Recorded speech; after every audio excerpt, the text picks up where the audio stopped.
بسم الله الرحمن الرحيم. السلام عليكم ورحمة الله وبركاته. عيد ونكسن. waxaan ugu hambalyeeynaa dhammaan ummadda Soomaaliyeed meel kasta ay joogaan munaasabadan barakeysan ee Ciid Fitriga. Allah waxaan ka baryaynaa inuu naga aqbalo soonkan iyo cibaadadii wanaagsanayd ee aynu gudanay intii lagu jiray bishii barakeysnayd ee Ramadaan. Munaasabadan farxadda leh ee Ciid Fitriga waxaan ku boorinaynaa muwaadin kasta oo Soomaaliyeed inuu gacan ka geysto farxad gelinta dadkeena tabaalaysan ka shaqeynta danta guud oo amnigu ugu horeeyo midnimada iyo wadajirka kuwaas oo dhammaantood tiirar u ah waajibaadka diinta Islaamka. walaalayaal waxaan idin xusuusinaynaa in farxadan maalmahan barakeysan ee ciida ah inaynu si gaar ah ugu baraarugsanaano halista caafimaad ee dalkeena ku xeeran ee u sababay cudurkan COVID-19 oo ah mid aan yarayn oo inooga baahan dhammaan inaan u istaagno la shaqeynta laamaha caafimaadka si buuxdana ugu hogaansano talooyinka iyo awaamiirta caafimaadka ee lagu ilaalinayo caafimaadka bulshadeena. waxaan ku bogaadinayaa shacabka Soomaaliyeed sida wanaagsan ay ugu dulqaateen bandowgii lagu soo rogay dalka oo lagu xakameynayay cudurkan safmarka ah iyadoo lagu guda jiray bishii barakeysnayd ee soonka oo sida caadiga ah uu kordho culayska nololeed. munaasabadan ciida ah waxaan si gaar ah aan rabaa inaan ugu hambalyeeyo ciidamadeena qalabka sida ee geesiyaasha ah oo har iyo habeenba u taagan difaaca dadka iyo dalka anigoo ku bogaadinaya dadaalka muuqda ay ku dardargeliyeen amniga iyo nabadeynta ama nabadgelyada intii lagu jiray ama lagu guda jiray bishii barakeysnayd. ugu dambeyntii waxaan eebba ka baryaynaa inuu ciidan ciideed 2020 waa habeen ay sabti soo gashay maalin jumcana ay baxday maanta oo jumco ahayd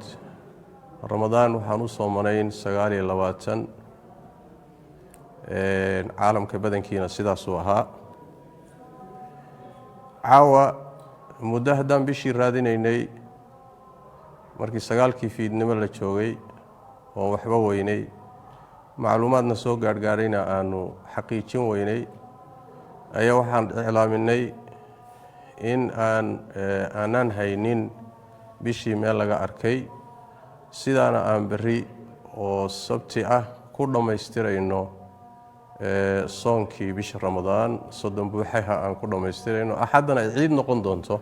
sidaasaan iclaaminay 2 saac ka hor. waxaa ka dambeeyay oo doonaya hadda u soo fadhiisanay in macluumaadka soo kordhay dhammaan ummadda muslimiinta waxaan rabnaa inaan oranno ciid wanaagsan ciid mubaarak gaar ahaan shacabka Soomaaliyeed ee maanta aan sida farxadda ah ku wada ciidayno dhammaan meel ay joogaan ba waxaan leenahay ciid wanaagsan.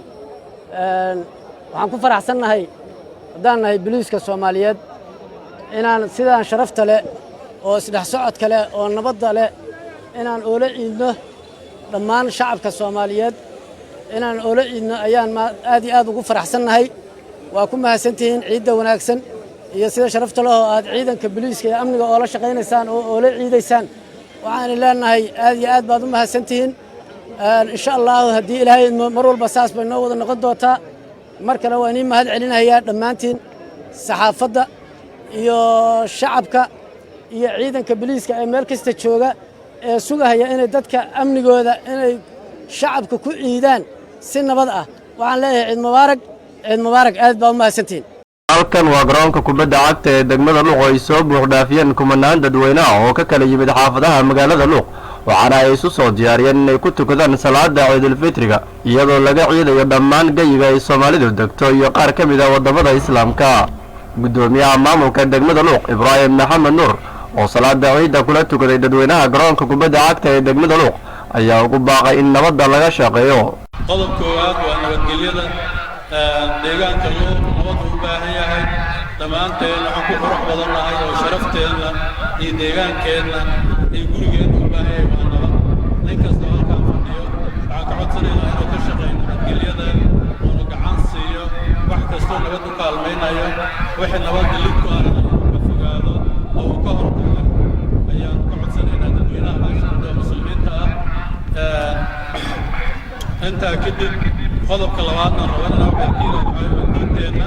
haddii annaga muslimiin baanu nahay qof kastoo halkaa fadhiyana diintu waa kelka yahay wixii diinteenna iyo dhaqankeenna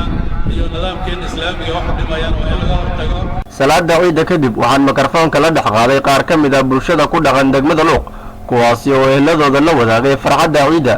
السلام عليكم ورحمة الله وبركاته دمان مسلمين تمام بيجوا وسلام يا جارهم جودهم ما أنتوا مالين تجواد عيدة وحن جواد دمنا اللوق سفي عن لقى عيدة مقالة سوى دجرة هلكا وحن جعلها إن كسلام دمان قرابة أهل كذا وكان الجواد دلود على هذا وحلها عيد المبارك. الرحمن الرحيم مقالي هو صلب حسن معلم محمد أو جوا دمنا اللوق ما شاء الله أدي هذا يوم حسن ما أنت ومالين تجواد عيدة مقالة نسفي عن يا لقى عيدة dhammaan waxaan leenahay muslimiinta meel kasta ay joogaan ba ciid wanaagsan. bismillaahir rahmaanir rahiim dhammaan ummadda Soomaaliyeed meel walba dunida ka joogaan salaamaya salaan kadib waxaan leeyahay ciid mubaarak ciid mubaarak waxaan leeyahay maanta waa maalin farxadeed maalin ciideed waxaan faraxsanahay inaan ku iidno degmadeena Luuq gaar ahaan waxaan leeyahay salaamaya ummadda Soomaaliyeed meel walba dunida ka joogaan waxaan leeyahay ciid wanaagsan waraxmatullaahi wabarakaatuh. maanta waxaan joogaa magaalada Luuq aad iyo aad baan u ciidnay boqolkiiba boqol aad baan u faraxsannahay dhammaan muslimiinta meel alle meesha joogaanba ciid mubaarak ayaan leeyahay walaalahay dhammaantood waxaan leeyahay ciid mubaarak ilmahayga waxaan leeyahay ciid mubaarak intii muuqayga iyo maqalkayga taqaanaba ciid mubaarak ayaan leeyahay. الرحمن الرحيم عيد مبارك كل عام وأنتم بخير الحمد لله دمان حالك كسلام يا مسلمين تا أدونك ملك استيجوغان سنة كسرت كيس كلا برواقو يبش بش الله نو قارسيو كنت عيدا هذه حسوا لهاد واحد بدن بعيدا مرمرق كش لكن هذا أنا وعيدنا الحمد لله الله نقبله كل عام وأنتم بخير. maxamed kaafaala bishaar kaafi UK warbaahinta qaranka degmada Luuq.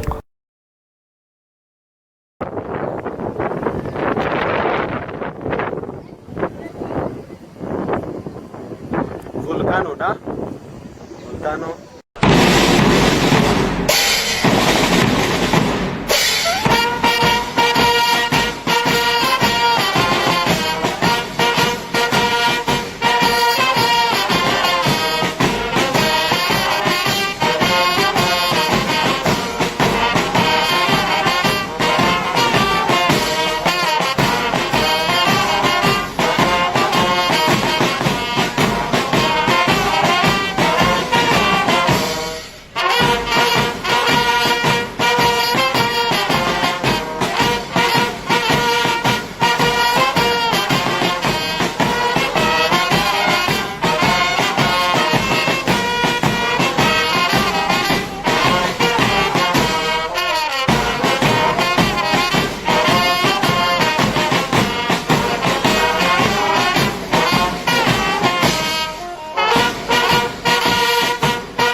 ciid wanaagsan daawadayaal waxaan ahay Cumar Maxamed Soomane oo idinkala soo hadlaya deegaanka Daarsalaam ee magaalada Muqdisho halkani oo maanta dadka kala yimid degmooyinka gobolka Banaadir ay isugu yimaadeen sidii ay ugu tukan lahaayeen labada ragcadood ee salaada Ciidul Fidriga maadaama maanta ay tahay maalintii koobaad ee munaasabadda Ciidul Fidriga haddana waxaa si weyn magaalada Muqdisho iyo guud ahaanba magaalooyinka dalka Soomaaliya laga dareemayaa dabaaldegga munaasabadda Ciidul Fidriga dadka ayaa isu diraya hambalyada ku aadan munaasabadda Ciidul Fidriga oo maalintii koobaad maanta la gudagalay iyagoona soo gutay 30 maalmood ee gudashada waajibaadka fadliga bisha barakaysan ee Ramadaan haddaba markii salaada lagu tukaday masjidka Daarsalaam ee duleedka magaalada Muqdisho waxa ay soo ragashay inaan la kulmo qaar kamida dadka ka soo qayb galay halkan ee salaada ku tukaday waxaan weydiiyay dareenkooda iyagoo iiga sheekeeyay bal siday u arkaan in ay u dabaaldegaan munaasabadda Ciidul Fidriga oo maanta ay tahay maalintii koobaad waxaana sidoo kale dadka halkan ka soo muuqan doona ku jira dad ka yimid dalka dibaddiisa oo fariin hambalyaha u diray eheladooda ku sugan wadamada dibadda gaar ahaan dalka Ingiriiska halkan waxaan ka salaamayaa dhammaan familkeena reer Manchester oo dhan hooyaday macaan aabahay iyo dhammaan walaalahay iyo Xaliime Maxamed Cabdi reer Santi oo dhan waa idin salaamay dhamaantiin waana Maryuun Xasan Warsame ciid wanaagsan iyo Daarsalaam waxaan ku wiidiyaa xaafadda Daarsalaam kadib markaa maqlay xalay baara 4 saac inay ciidul mubaarak tahay waxa ka soo dhaqaajiyay tuulada Gumuro ee hoosteeda degmada Warshiiq 9 kiiloomitir gobolka Shabeellaha Dhexe markaas caasimada soo dhaqaajiyay subaxaana waxa ku soo wiidiyay xaafadda Daarsalaam ummadda Soomaaliyeed waxa leeyahay ciid wanaagsan ciidul mubaarak farxadii reereen baa ku wiideynaa magacaygu waa Kowsar Jaamac Yuusuf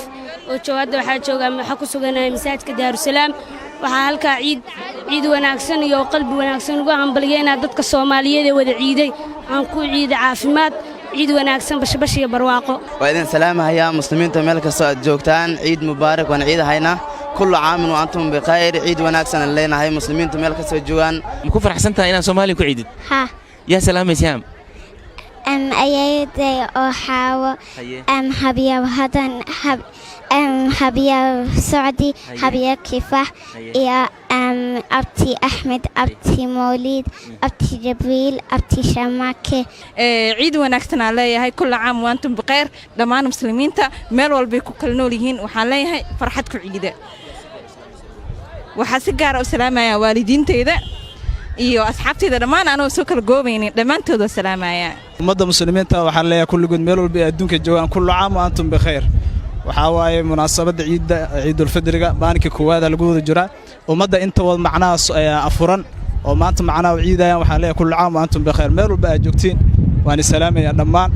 kala beerta Daarsalaam ee magaalada Muqdisho ayaa sanadkan hab casri ah loo diyaariyay iyada oo loo dhameystiray agabkii ay ku damaashaadi lahaayeen carruurta ka qayb qaadanaysa farxadda maalmaha ciida waxaa sidoo kale goobta ku sugan dhaqaatiir caafimaad oo wacyigelinta dhibaatada cudurka coronavirus siinaya dadka booqanaya gudaha beerta Daarsalaam ee magaalada Muqdisho waxaana ay halkaasi ka bilaabeen wacyigelin ku aadan khatarta uu leeyahay cudurka COVID-19 waa Cumar Maxamed Soomane telefishinka Universal deegaanka Daarsalaam duleedka magaalada Muqdisho